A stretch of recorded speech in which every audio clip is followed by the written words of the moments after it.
The mage who left his magic behind. There are nights when the tavern feels especially still, as if the world outside has taken a careful breath and is waiting to see whether it should exhale. That was the night the young mage came in. He chose a table near the hearth, close enough to feel the warmth, far enough that no one would interrupt him. His robes were neat, his satchel carefully packed, and his spellbook. Oh, he treated that book like a lifeline. He opened it with reverence, turned pages as though each one might judge him. All evening he whispered spells under his breath, not casting, just rehearsing, murmuring incantations the way one repeats a name they're afraid to forget. He was preparing to advance in rank, I could tell. Mages who are confident drink. Mages who are ready sleep. This one studied. When dawn crept in through the window, he stood too quickly, gathered his things in a rush of nerves and hope, nodded to me, distracted, already elsewhere, and he left. The door closed behind him. The tavern settled, and beneath his chair his spellbook remained. I noticed it not because it looked abandoned, but because it did not look finished. The cover trembled just a little. At first, nothing happened. The book sat quietly on the floor as if waiting for its owner to remember. Then the candles lifted themselves an inch higher than they should have.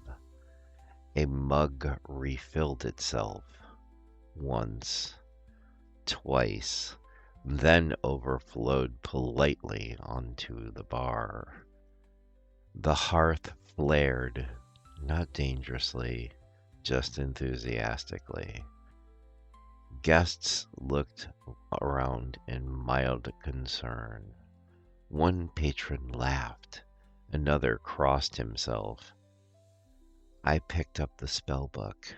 It hummed in my paws, like a nervous thought refusing to stay quiet. I opened it. Inside were not perfect spells, but corrections, margin notes, questions written and rewritten. Too slow. Focus. What if I forget this part? This book wasn't dangerous. It was anxious. The chaos remained small. Chairs scooted themselves closer to the fire. Doors opened to the wrong hallway briefly before apologizing and returning to normal. The tavern does not enjoy panic. Neither do I. So I spoke to the book. Your mage will return, I said. He always does. The humming softened, but not completely. He came back near sunset, breathless, hair undone, confidence shattered. I have failed, he said the moment he saw me. I can't advance without it. I can't cast without it. The spellbook leapt from the bar into his waiting hands. The room stilled. He froze. I didn't even ask it to, he whispered. No, I said, you didn't. I watched him then, truly watched. Without opening the book, he lifted his hand.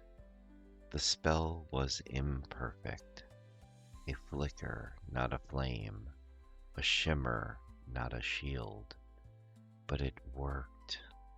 He stared at his own hand like it had betrayed him. I thought the magic was in the book, he said. The book remembers, I replied, but you understand. The tavern relaxed. Candles settled, mugs behaved.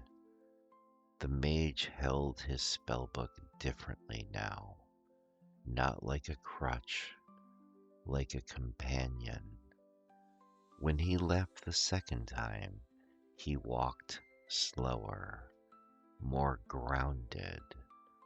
The tavern drifted on, and the lesson stayed behind, as lessons often do.